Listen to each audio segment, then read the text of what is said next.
ভোরবেলা ঘুম থেকে উঠলে মনে একটা আলাদাই শান্তি লাগে।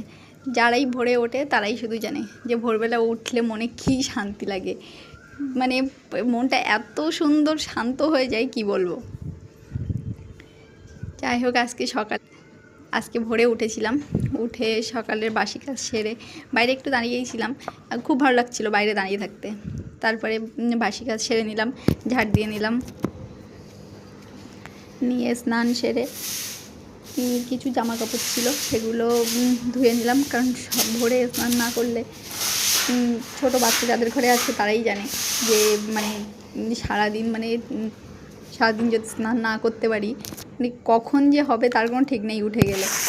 যাই হোক, সকালে স্নান সেরে ওর কিছু জামা কাপড় ছিল সেগুলো ধুয়ে নিলাম, তারপর চলে গেছিলাম সকালের খাবার বানাতে।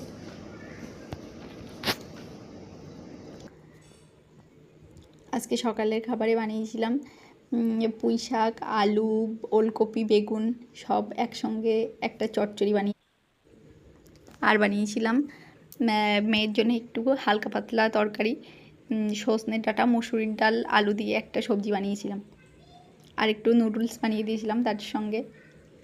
যাই হোক, এই ছিল আজকে সকালের ব্লগ।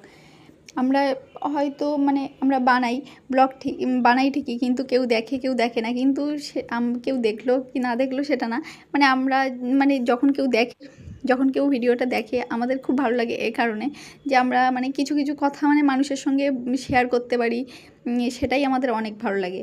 যে মনটা একটু হালকা হয়, সারাদিন কথা বলার একটা মানুষের তো দরকার হয়। এবার সারাদিন ঘরে একাই যখন থাকা হয় তখন একটা এই যে আমরা ব্লগ বানাই, এতে আমাদের যে বন্ধুদের সঙ্গে শেয়ার করতে পারি, এটাই আমাদের মনটা একটু হালকা হয়।